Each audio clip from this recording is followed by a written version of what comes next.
Lucas Kapitulo 11. Ang turo tungkol sa panalangin. Minsan ay nananalangin si Jesus sa isang lugar.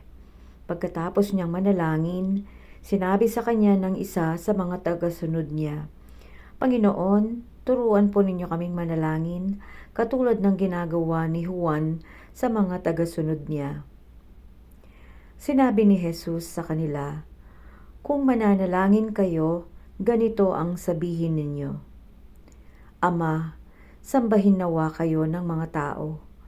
Naway magsimula na ang inyong paghahari. Bigyan niyo po kami ng pagkain kailangan namin sa bawat araw. At patawarin niyo kami sa mga kasalanan namin, dahil pinapatawad din namin ang mga nagkakasala sa amin. At huwag niyo kaming hayaang matukso." Pagkatapos sinabi niya sa kanila, "Halimbawa, pumunta kayo sa kaibigan niyo isang hating gabi at sinabi sa kanya, 'Kaibigan, pahiram naman ng pagkain. Dumating kasi ang isang kaibigan ko na galing sa paglalakbay at wala akong maihain sa kanya.' Sasagot ang kaibigan mo mula sa loob ng bahay, 'Huwag mo na akong istorbohin. Sarado na ang pinto at nakahiga na kami ng mga anak ko. Hindi na ako makakabangon pa para bigyan kita ng kailangan mo.' Pero gusto kong sabihin sa inyo na kahit ayaw niyang bumangon at magbigay ng pagkain sa kabila ng pagkakaibigan ninyo, babangon din siya at magbibigay ng kailangan niyo dahil sa pangungulit mo. Kaya sinasabi ko sa inyo, humingi kayo sa Diyos at bibigyan niya kayo. Hanapin ninyo sa Kanya ang hinahanap nyo at makikita nyo. Kumatok kayo sa Kanya at pagbubuksan kayo. Sapagkat ang lahat ng humihingi ay nakakatanggap, ang lahat ng naghahanap ay nakakakita, at ang kumakatok ay pinagbubuksan. Kayong mga magulang, kung ang anak nyo ay humihingi ng isda, ahas ba ang ibibigay ninyo? At kung humihingi siya ng itlog, alakdan ba ang ibibigay ninyo? Kung kayong masasama ay marunong magbigay ng mabubuting bagay sa mga anak nyo, gaano pa kaya ang inyong amang nasa langit? Ibibigay niya ang banal na espiritu sa mga humihingi sa Kanya. Si Jesus at si Satanas. Minsan, pinalayas ni Jesus ang isang masamang espiritu na sanhi ng pagkapipi ng isang lalaki. Nang lumabas na ang masamang espiritu, nakapagsalita ang lalaki. Namangha ang mga tao, pero may ilan sa kanila ang nagsabi, "Si Satanas na pinuno ng masasamang espiritu ang nagbigay sa kanya ng kapangyarihang magpalayas ng masasamang espiritu." Ang iba naman ay gustong subukin si Jesus, kaya hiniling nilang magpakita siya ng milagro mula sa Diyos bilang patunay na sugo siya ng Diyos. Pero alam niya ang kanilang iniisip, kaya sinabi niya sa kanila, "Kung ang mga mamamayan ng isang kaharian ay nagkakawatak-watak at nag-aaway-away, mawawasak ang kahariang iyon. Ganoon din ang mangyayari sa isang tahanang ang nakatira ay nag-aaway-away. Kaya kung si Satanas at ang mga kampon niya ay nagkakahati-hati at nag-aaway-away, paano mananatili ang kaharian niya? Tinatanong ko ito sa inyo dahil sinasabi ninyo na nagpapalayas ako ng masasamang espiritu sa pamamagitan ng kapangyarihan ni Satanas. Kung si Satanas nga ang nagbigay sa akin ng kapangyarihang magpalayas ng masasamang espiritu, sino naman ang nagbigay sa mga tagasunod ninyo ng kapangyarihang makapagpalayas din ng masasamang espiritu? Sila na rin ang makakapagpatunay na mali kayo. Ngayon, kung nagpapalayas ako ng masasamang espiritu sa pamamagitan ng kapangyarihan ng Diyos, nangangahulugan ito na dumating na sa inyo ang paghahari ng Diyos. Kung ang isang taong malakas at armado ay nagbabantay sa bahay niya, ligtas ang mga ari-arian niya. Pero kapag sinalakay siya ng isang taong mas malakas kaysa sa kanya, matatalo siya at kukunin nito ang mga armas na inaasahan niya at ipapamahagi ang mga ari-arian niya. Ang hindi kumakampi sa akin ay laban sa akin, at ang hindi tumutulong sa pagtitipon ko ay nagkakalat. Ang pagbabalik ng masamang espiritu. Kapag lumabas ang masamang espiritu sa tao, gumagala ito sa mga tuyong lugar para maghanap ng mapagpapahingahan. At kung wala siyang matagpuan, ay iisipin na lang niyang bumalik sa kanyang pinanggalingan.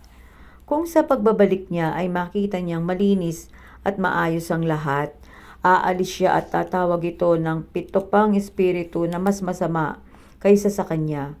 Papasok sila sa taong iyon at doon maninirahan. Kaya lalo pang sasama ang kalagayan ng taong iyon kaysa sa dati. Ang tunay na mapalad. Nagsasalita pa si Jesus nang biglang sumigaw ang isang babae sa gitna ng karamihan. Mapalad ang babaeng nagsilang at nagpasuso sa inyo. Pero sumagot si Jesus, higit na mapalad ang mga nakikinig at sumusunod sa salita ng Diyos. Humingi ng himala ang mga tao. Nang lalo pang dumarami ang mga tao, sinabi ni Jesus, napakasama ng henerasyong ito. Humihingi sila ng himala pero walang ipapakita sa kanila maliban sa himalang katulad ng nangyari kay Jonas. Kung paanong naging tanda si Jonas sa mga taga Nineve, ganoon din ako na anak ng tao sa henerasyong ito. Sa araw ng paghuhukom, tatayo ang reyna ng timog at kokondenahin ang henerasyong ito, sapagkat nanggaling pa siya sa napakalayong lugar upang makinig sa karunungan ni Solomon. At ngayon, narito ang isang nakakahigit pa kay Solomon, pero ayaw ninyong makinig sa kanya. Maging ang mga taga Nineve ay tatayo rin at hahatulan ang henerasyong ito. Dahil nagsisi sila ng mangaral sa kanila si Jonas. At ngayon, narito ang isang nakakahigit pa kay Jonas na nangangaral sa inyo, pero ayaw ninyong magsisi. Ang ilaw ng katawan. Walang taong nagsindi ng ilaw at pagkatapos ay itatago o tatakpan ng takalan. Sa halip, inilalagay ang ilaw sa patungan upang magbigay liwanag sa lahat ng pumapasok sa bahay. Ang mata ang nagsisilbing ilaw ng katawan. Kung malinaw ang mata mo, maliliwanagan ang buo mong katawan. Pero kung malabo ang mata mo, madidiliman ang buo mong katawan. Kaya tiyakin mong naliwanagan ka dahil baka ang liwanag na inaakala mong nasa sa iyo ay kadiliman pala. Kung naliwanagan ang buo mong katawan at walang bahaging nadiliman, magiging maliwanag ang lahat, na parang may ilaw na lumiliwanag sa iyo. Tinuligsa ni Jesus ang mga Pariseo at mga tagapagturo ng kautusan. Pagkatapos magsalita ni Jesus, inanyayahan siya ng isang Pariseo na kumain sa kanila. Kaya pumunta si Jesus at kumain. Nagtaka ang mga Pariseo nang makita niyang hindi muna naghugas ng kamay si Jesus bago kumain ayon sa seremonya ng mga Hudyo. Pero sinabi sa kanya ni Jesus, "Kayong mga Pariseo, nililinis ninyo ang labas ng tasa at pinggan, pero ang loob ninyo'y punong-puno ng kasakiman at kasamaan. Mga hangal, hindi ba't ang Diyos na gumawa ng labas ang siya ring gumawa ng loob? Para maging malinis kayo, kaawaan ninyo ang mga mahihirap at tulungan niyo sila sa kanilang pangangailangan. Nakakaawa kayong mga Pariseo. Ibinibigay nga ninyo ang 10 ng mga pampalasa ng mga gulay ninyo, pero kinakaligtaan niyo naman ang makatarungang pakikitungo sa kapwa at ang pag-ibig sa Diyos.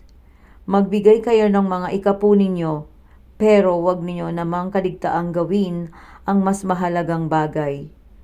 Nakakaawa kayong mga Pariseo. Mahilig kayong umupo sa mga upuang pandangal sa mga bahay-sambahan at gustong-gusto ninyong batiin kayo at igalang sa matataong lugar. Nakakaawa kayo sapagkat para kayong mga libingang walang tanda at nilalakaran lamang ng mga tao nang hindi nila nalalaman.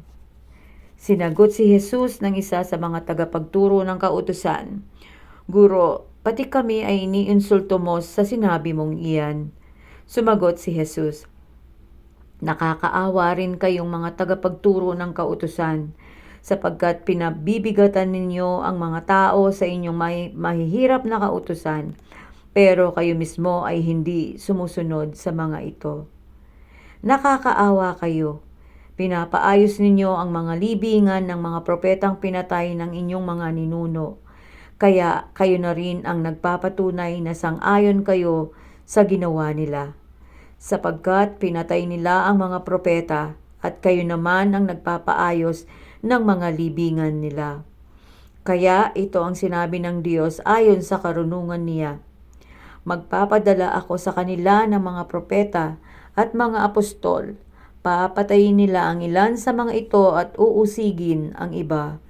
Kaya mananagot ang henerasyong ito sa pagkamatay ng mga propeta ng Diyos mula ng likhain ng mundo.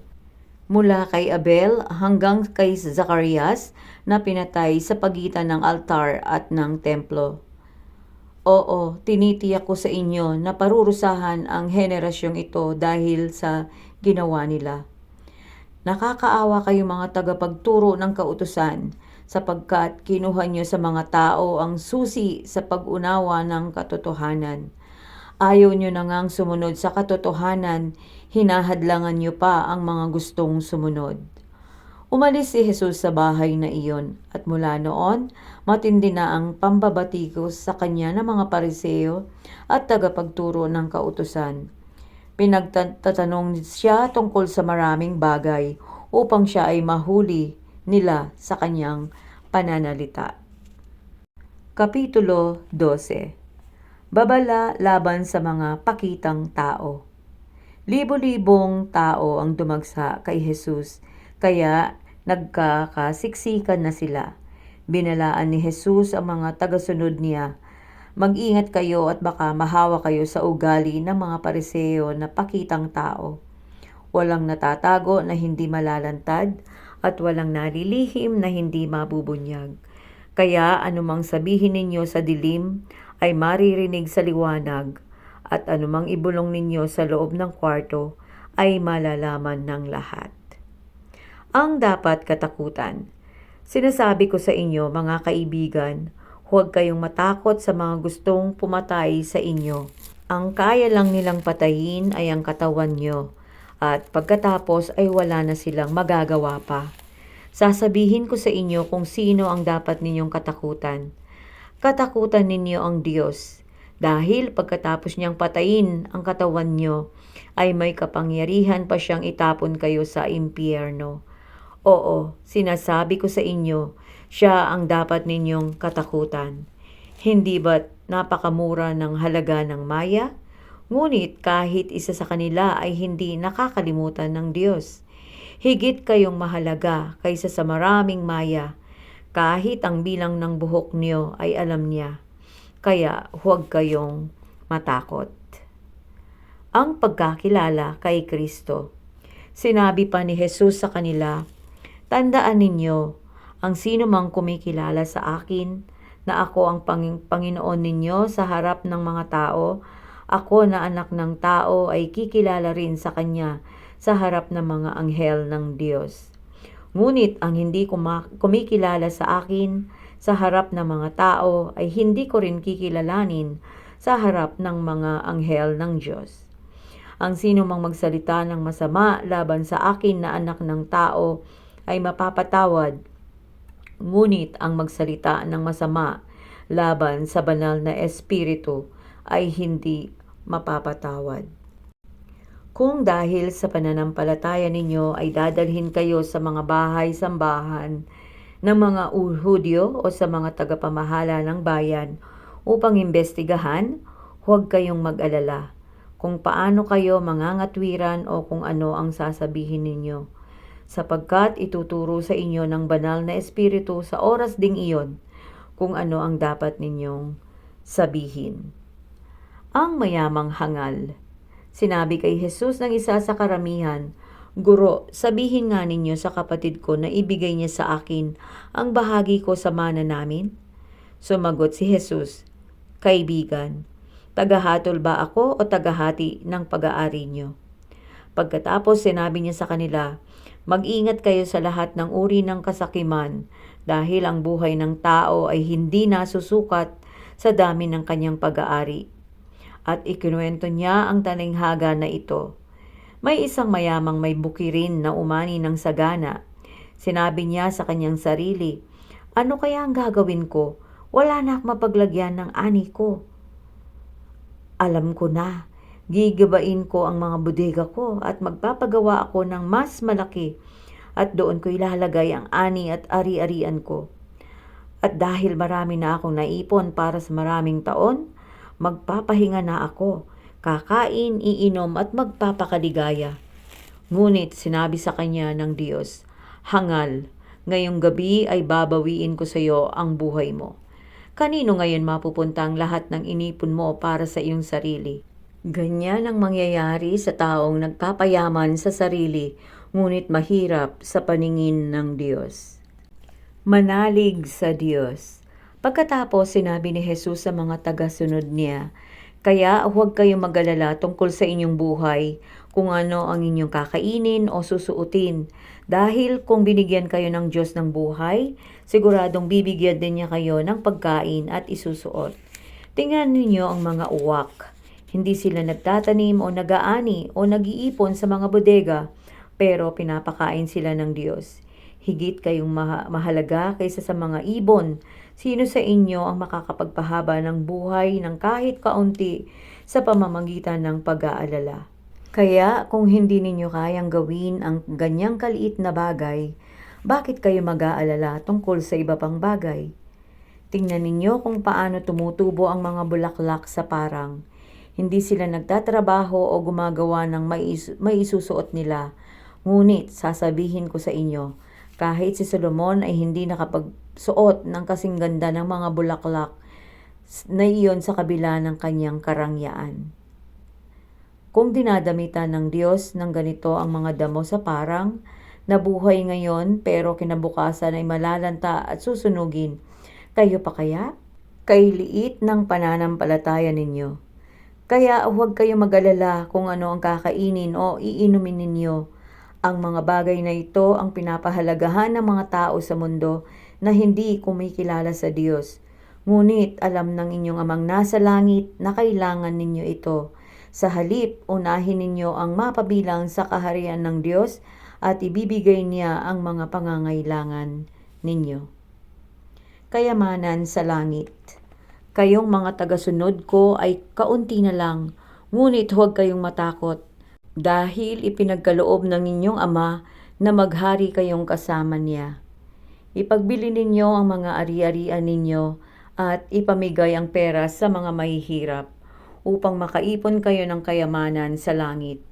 Doon ang maiipon ninyong kayamanan ay hindi maluluma o mauubos at walang makakalapit na magnanakaw o makakapanirang insekto. Sapagkat kung nasaan ang kayamanan ninyo, naroon din ang puso ninyo. Ang mapagkakatiwalaang mga utusan. Sinabi pa ni Jesus sa kanila, "Maging handa kayong lagi sa pagbabalik ng inyong Panginoon. Katulad ng mga aliping naghihintay sa pag-uwi ng kanilang amo mula sa kasalan. Nakahanda sila at nakasindi ang mga ilawan nila upang sa pagdating at pagkatok ng amo nila ay mabubuksan nila agad ang pinto. Mapalad ang mga aliping madadatnan ng amo nila, nagising at nagbabantay sa kanyang pag-uwi. Sinasabi ko sa inyo ang totoo, maghahanda ang amo nila para pagsilbihan sila. Sila ay pauupuin niya sa kanyang mesa at pagsisilbihan habang kumakain sila. Mapalad ang mga aliping iyon kung madadatnan sila ng amo nila na handa kahit anong oras, hating gabi man o madaling araw. Tandaan ninyo ito, kung alam ng isang tao kung anong oras darating ang magnanakaw, hindi niya hahayaang pasukin nito ang bahay niya. Kayo man ay dapat maging handa dahil ako na anak ng tao ay darating sa oras na hindi ninyo inaasahan. Ang tapat at hindi tapat na alipin. Nagtanong si Pedro, Panginoon, para kanino po ba ang talinghaga na iyon? Para sa amin o para sa lahat? Sumagot ang Panginoon, hindi ba't ang tapat at matalinong utusan ang pamamahalain ng amo niya sa mga kapwa niya alipin? Siya ang magbibigay sa kanila ng pagkain nila sa tamang oras. Mapalad ang aliping iyon kapag nadatnan siya ng amo niyang gumagawa ng kanyang tungkulin. Sinasabi ko sa inyo ang totoo, pamamahalain siya ng amo niya sa lahat ng mga ari-arian nito. Ngunit kawawa ang alipin kung inaakala niyang matatagalan pa bago bumalik ang amo niya, at habang wala ito ay pagmamalupitan niya ang ibang mga alipin, lalaki man o babae. At magpapakabusog siya at maglalasing. Darating ang amo niya sa araw o oras na hindi niya inaasahan at parurusahan siya ng matindi at isasama sa mga hindi mapagkakatiwalaan. Ang aliping nakakaalam ng kagustuhan ng amo niya ngunit hindi naghanda at hindi gumawa ng kanyang tungkulin ay tatanggap ng mabigat na parusa. At ang aliping hindi nakakaalam ng kagustuhan ng amo niya at nakagawa ng kamalian na dapat niyang pagdusahan ay tatanggap lang ng magaang parusa. Ang binigyan ng marami ay hahanapan ng marami. Oo, mas marami ang pananagutan ng pinagkatiwalaan ng mas marami. Ang pagkakahati-hati ng sambahayan dahil kay Kristo. Naparito ako sa lupa upang magdala ng kaparusahan na parang apoy at gusto ko sanang nagliliyab na ito. Ngunit bago ito mangyari, may mga paghihirap na kailangan kong pagdaanan. At hindi ako mapapalagay hanggat hindi ito natutupad. Akala niyo ba'y naparito ako sa lupa upang magkaroon ng maayos na relasyon ang mga tao? Ang totoo, naparito ako upang magkaroon sila ng hidwaan. Mula ngayon, mahahati ang 5 tao sa loob ng isang pamilya. 3 laban sa 2 at 2 laban sa 3. Kokontrahin ng ama ang anak niyang lalaki at kokontrahin din ng anak na lalaki ang kanyang ama. Ganoon din ang mangyayari sa ina at sa anak niyang babae at sa biyen ng babae at sa manugang niyang babae. Magmatiyag sa mga nangyayari ngayon. Sinabi ni Jesus sa mga tao, kapag nakita ninyo ang makapal na ulap sa kanluran, sinasabi ninyong uulan at umuulan nga. At kapag umiihip ang naman ng hanging habagat, sinasabi ninyong iinit at umiinit nga. Mga pakitang tao, alam ninyo ang kahulugan ng mga palatandaang nakikita ninyo sa lupa at sa langit, pero bakit hindi nyo alam ang kahulugan ng mga nangyayari ngayon? Makipagkasundo sa kaaway. Bakit hindi ninyo mapagpasyahan kung ano ang matuwid? Kapag may magdidemanda sa inyo, pagsikapan mo makipag-ayos sa kanya habang papunta pa lang kayo sa hukuman, dahil baka pilitin ka pa niyang humarap sa hukom at pagkatapos ay bigay ka ng hukom sa alagad ng batas upang ipabilanggo. Tinitiyak ko sa iyo, hindi ka makakalabas ng bilangguan hanggat hindi mo nababayaran ang lahat ng multa mo.